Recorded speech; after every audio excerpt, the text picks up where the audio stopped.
On January 28, 1986, it was a sad day for the Kennedy Space Center as the Curtin rocket Challenger exploded just 73 seconds after blasting off and killing all 7 astronauts on board. One of these people was the New Hampshire educator Christy McAuliffe, a civilian who had been selected to fly via NASA's Teacher in Space program. The cause of this disaster was a rubber O-ring seal on the shutter's right-hand solid rocket booster failing, which allowed hot gas to escape and damage the orbiter's external fuel tank, as well as the gear that attached the booster to the tank.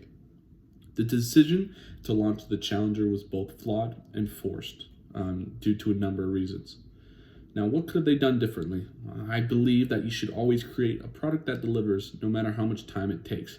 In this instance, they were pressured by economic considerations, political pressures, and scheduling backlogs. For NASA, the fastest time possible was key to deliver on every word that they made due to these circumstances. But because of a forced launch and a short time, there were problems that were left unnoticed, and therefore the disaster was created. What have Roger Boys Jolly have done differently?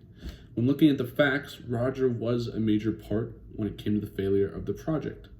Roger's main focus should have been stopping the production on their redesign, which almost half of the shuttle flights that had experienced the O-ring, basically the shutters and the O-ring erosions happened almost half of the times when they tested on the booster field joints. So I believe that stopping all production on that redesign and creating something and spending a little bit more time on a new design would have been key in evading this issue.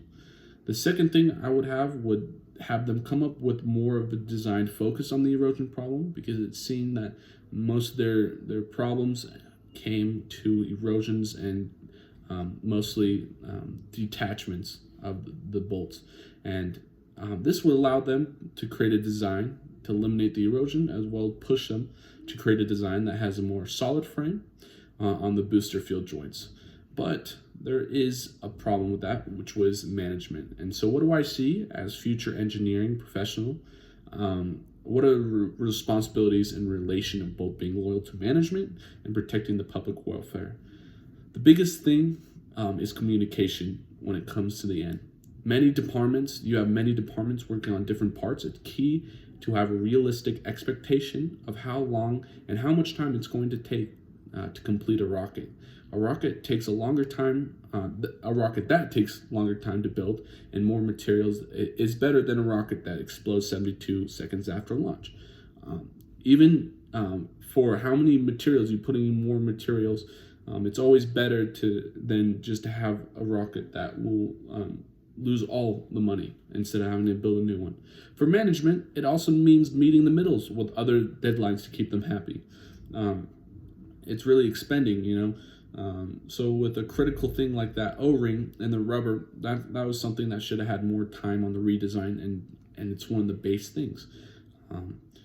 It's hard when it is hard when management is pushing that rocket to get an earlier deadline, but persuasion is key for understanding this issue.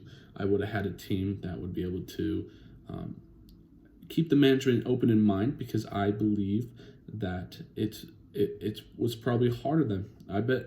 Everyone in management felt devastated for those 7 members killed.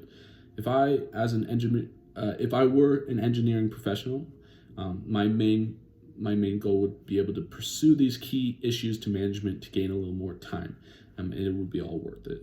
I'd just like to give you a thanks to NASA for helping me in this project, as well as giving me the time to be able to focus on this issue.